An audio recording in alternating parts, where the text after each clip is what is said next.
Hello, my little yarnivores and spiderettes. Fiber Spider back again with another tutorial just for you.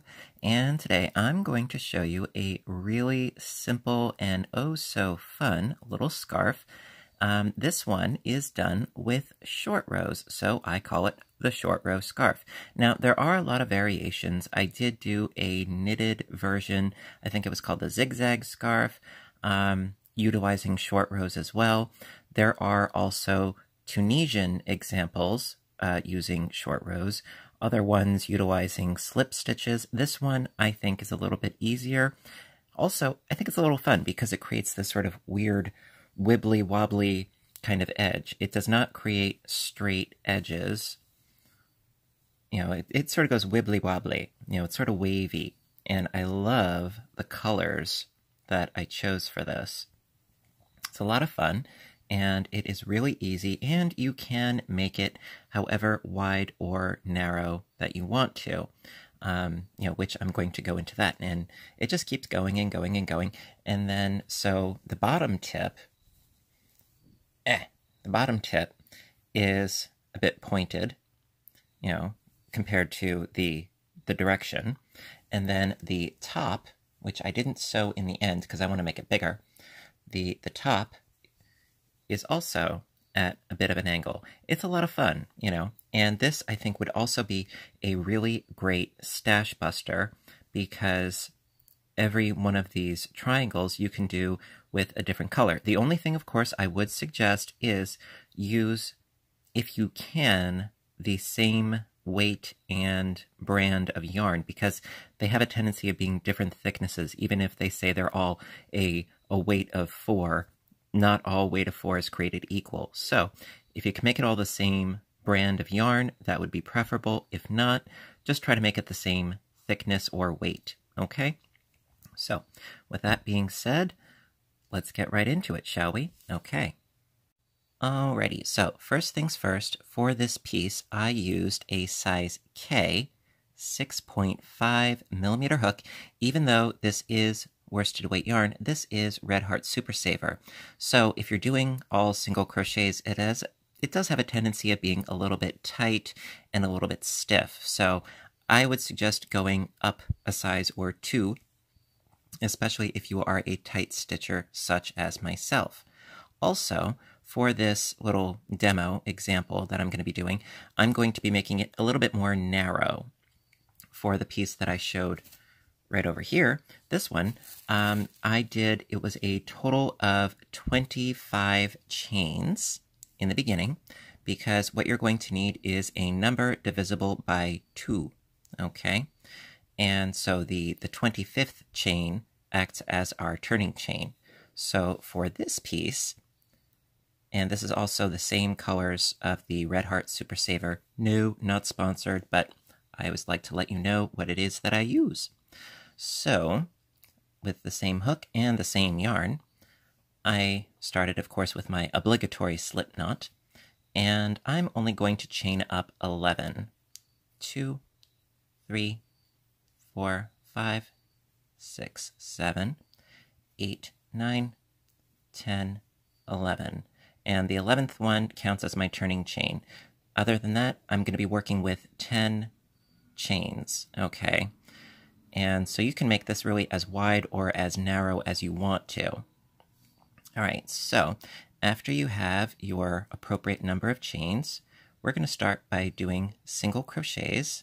Now, you can go into the top loop or the back bump. For my purposes, I'm just going to go in through the top loop. And we are going to single crochet our way across until we reach the last 2. We're not going to work those. And that is how we achieve, I would say, better points.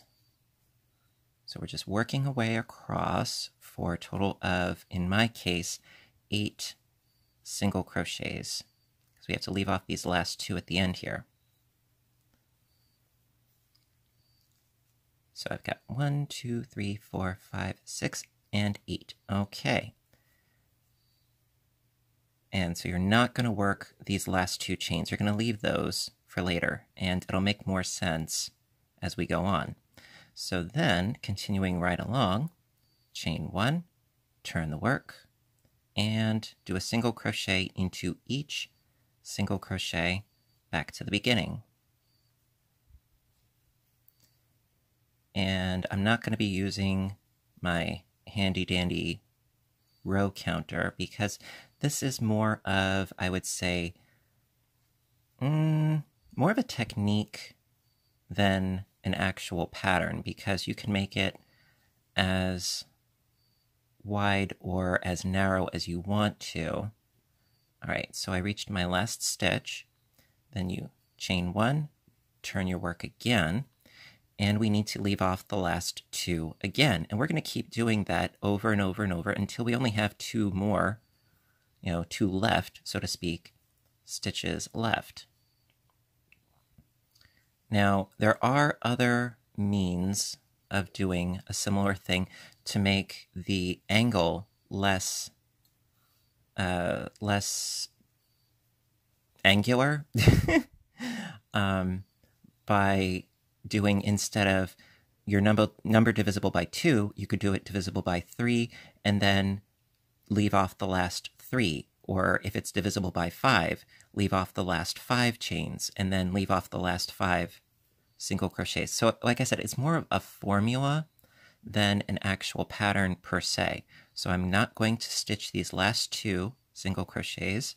I'm going to chain up, turn my work, and then go back. So this should be 6. 2, 3, 4, 5, and 6, like so. All right, so then, and also keep in mind that if you do increments that are higher than 2, yeah, the incline will be more gradual, but also it's more step-like. So I kind of like this a bit better. So I chained 1, turned my work, and now I'm only going to be doing 4 single crochets because, again, I have to leave off those last 2. All right, so I got my last 2, not going to work those. So you can see these little steps going on, and that we will fix on our very last row. It'll make sense, trust me. So again, I chain up 1, turn the work, and I do my 4 singles again. Hope everybody is doing well today. And I really don't follow the news, but I have heard about the hurricane elsewhere in the States, and I hope everybody's all right. So chaining 1, and then we're only doing 2 single crochets. All right, and we got to go in once again. So chaining 1, turn the work, and single crochet these last remaining 2. Now, no matter how many chains you start off with, this is essentially the same thing that you're going to be doing, from here on in. When you have your last 2, then we're going to go in for our very last finishing row, which I'm going to show you how to do, of course. Chain up 1, turn the work, and then, so we're going to single crochet these first 2 single crochets. Then we're going to go into this space right here, okay?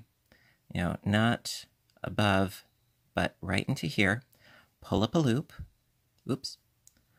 Go into here and pull up a loop, not too tightly. And then going into that next single crochet, pull up a loop, and then we're decreasing, so we're going to pull through all 3,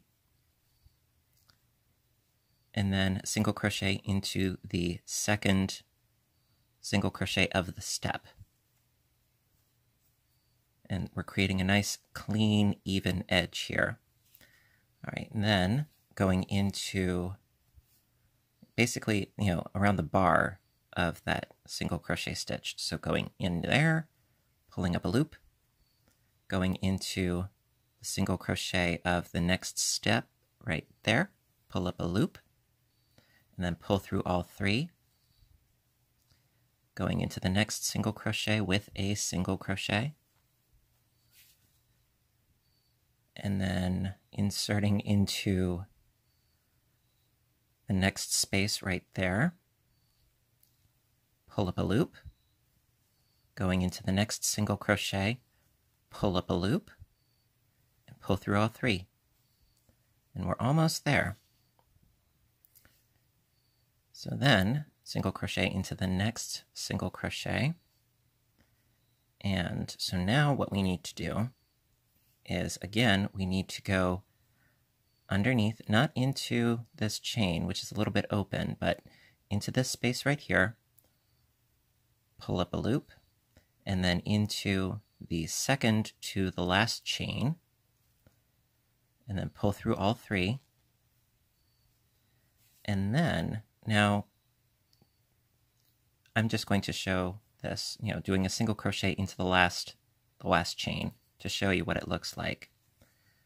So we have ourselves a really nicely edged short row crochet triangle, but we need to change colors, and we are going to do that. I just need to, do another clip. So I'm going to do that, and I'm going to show you how to do the next triangle. It's very, very simple, and basically it's just following the second triangle over and over and over and over again, but I'll do a repeat for you. Don't you worry. We'll continue right along. Footloose and fancy free. Alrighty, so continuing right along, what I'm going to do is I'm going to undo that last stitch that I did, because I wanted to just show you what it looks like. Now, for this last stitch, you're going to need to change colors. So, pulling up a loop with our old color, but not finishing the stitch. No, we're going to take our new color, which is, for me, this lovely dark sort of turquoise color. And we're going to finish the stitch by pulling that through. All right, and now is the time when you can tighten up your initial chain, and I'm going to have to now cut my working yarn from the last triangle. I'm going to do that right now. Boom. All right, so now we have ourselves the beginnings of our new triangle.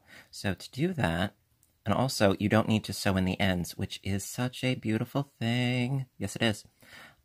You will sew in your original end, but the ones that you just created, you don't have to sew those in. We're going to work right over those. It's so easy.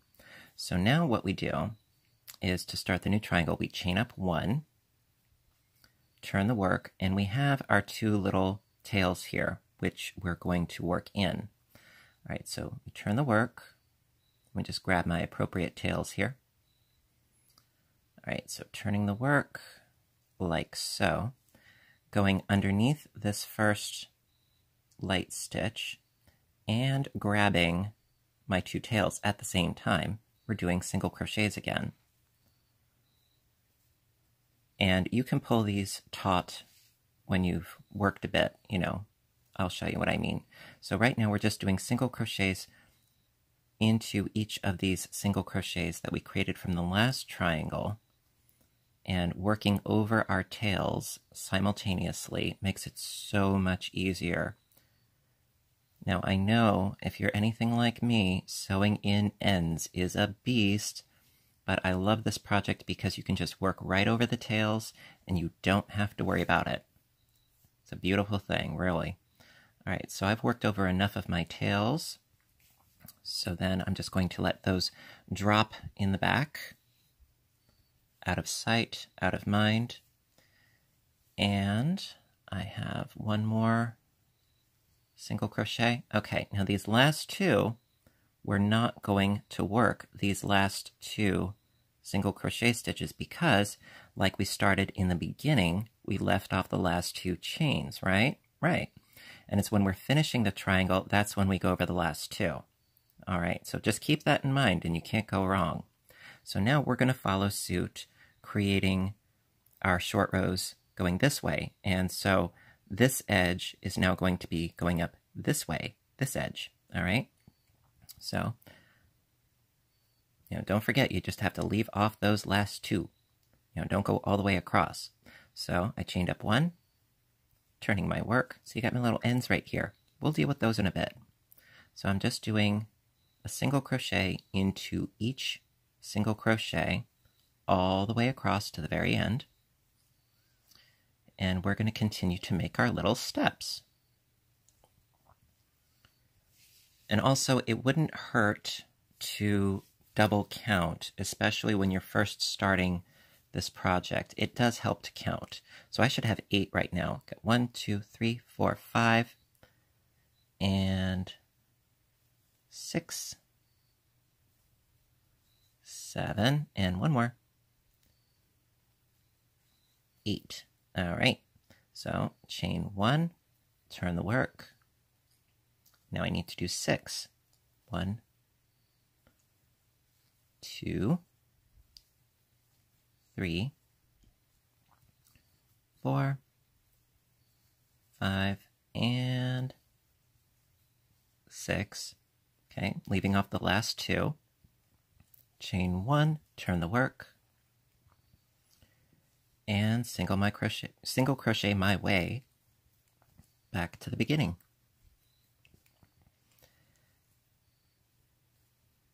And once you get the hang of this, these triangles, they fly by. It's very, very easy to get them done. And the beauty of it is, it's a join as you go kind of thing. You don't have to sew anything together, but it looks like it is.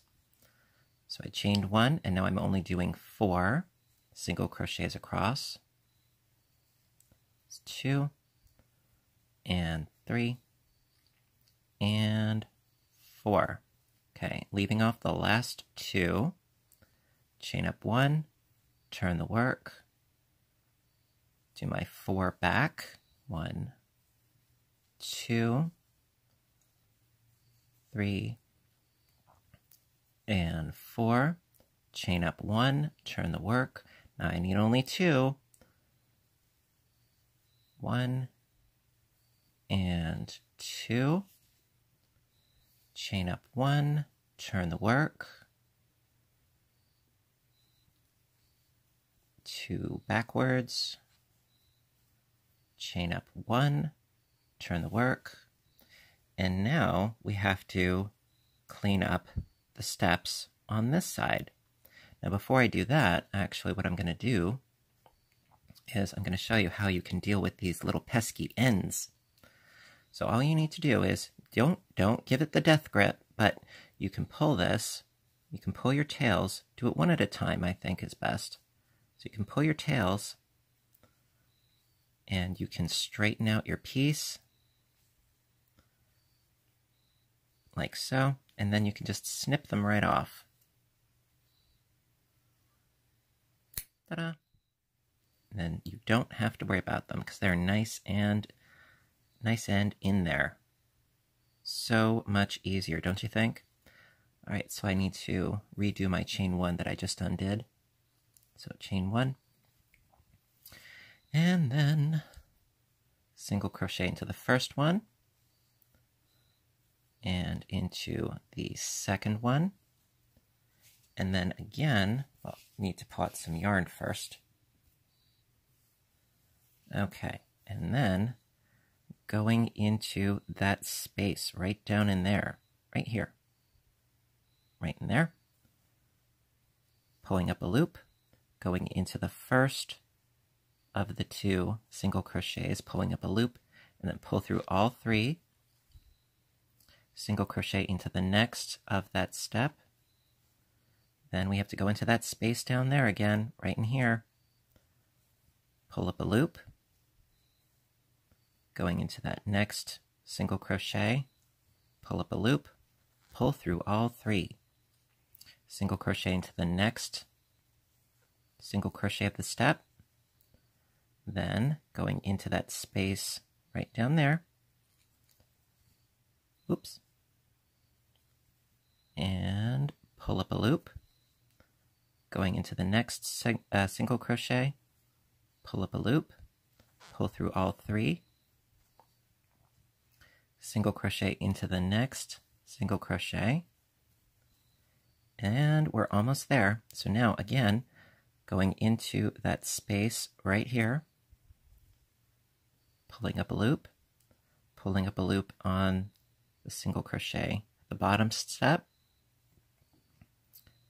and then pull through all three, and then we've reached the end of this triangle.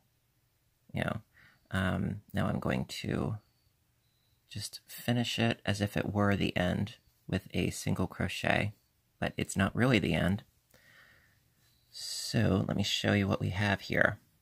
It's a bit of a smaller scale, but it does work.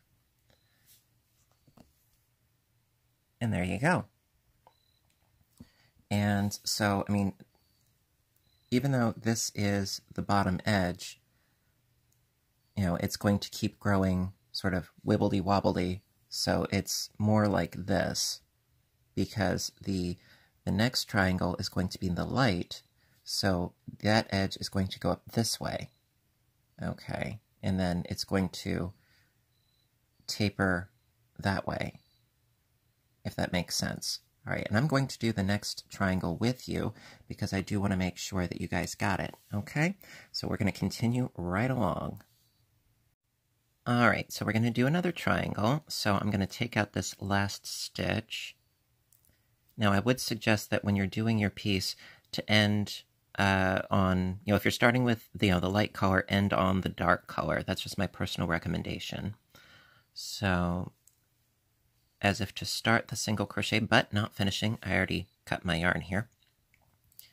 And grabbing my new yarn, finishing up this stitch with the new yarn. And we can pull our ends a little bit taut, no problem. Chain up 1 to lock everything in place, turn the work. And then we've got our 2 tails right here. And we're going to work underneath that first single crochet, that dark one, with our tails on top, because we need to trap them as we do our single crochets across this way.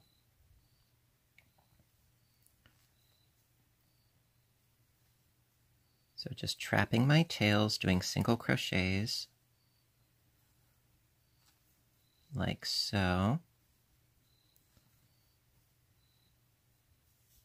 And then I'm going to do the rest just regularly without the tails.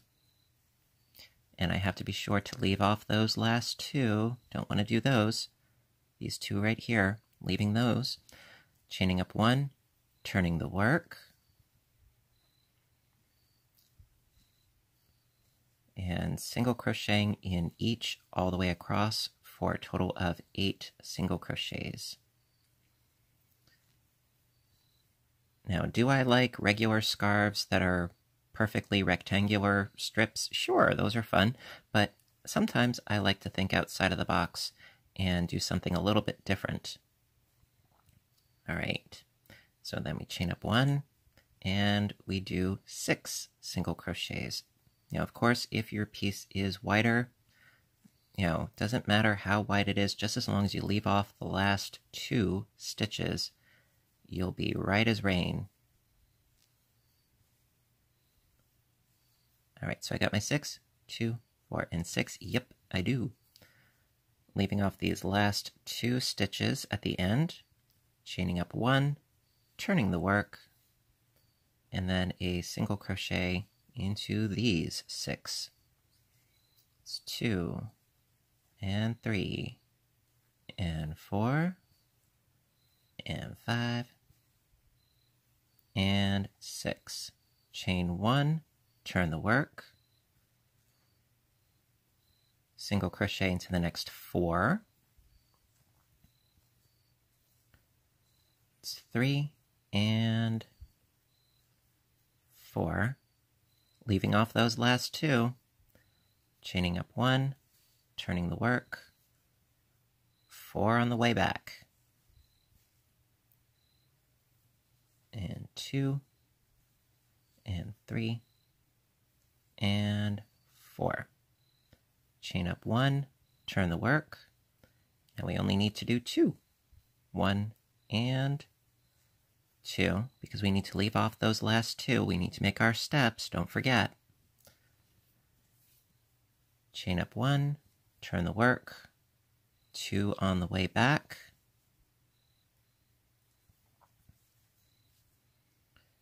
Chain up 1, turn the work, single crochet into each of the 2, and then going into that space, pulling up a loop, going into that next single crochet, pulling up a loop, pull through all 3, single crochet into the next single, going into the space below, right there, pulling up a loop, going into the single crochet, pulling through all 3, and I love how neat it makes the edge. I really, really like that. I don't know about you, but I love it. All right, so then going into that next space down below, pulling up a loop, going into the next single, pulling up a loop, pulling through all 3, going into the next single with a single, going into the space below, pulling up a loop, going into the next, going into the space, pulling up a loop into the next single, pulling up a loop, pull through all 3, and then into the last one. If you wanted to continue, you would then grab your other yarn and finish the single by pulling through these 2 loops. And then you would work over those tails, etc., etc. But I think we got it. By Jove, I think we've got it. Excuse me. But I've lost my voice. All right, so then, again, you would pull your tails a little bit, not too extremely, and just snip, snip. So easy. I love how you don't have to fiddle and fuddle with your tails. Absolutely love that. And there you go. So that is yet another triangle. Like so. Now I know abundantly well that, it sort of puckers in and then goes out again and so forth, but I think it's kind of fun. I know it's not a straight edge, and it's not a straight edge. Yes, I know that, but I think it's kind of fun, and it's different, and it would be a great stash buster, like I said, and, it's kind of novel. I like it, and it's a way of exploring a different technique using short rows, and it's pretty painless, as you can see. It's a lot of fun, and I hope you give it a try. If you like this video, please give me a little thumbs up button down below. I would appreciate it. And I do appreciate your appreciation. And that's why I try to post as often as I can, whether it's crocheting or knitting or audiobook narration, or, as of course, my other YouTube channel, Fiber Spider Games, where I play lots and lots of different games, give my commentary. It's a lot of fun. Would like to see you there too. And so listen, until next time, I want all of you to stay inspired, stay caffeinated, and above all, stay stitching. I love you guys, and I will see you in my next video. Bye for now.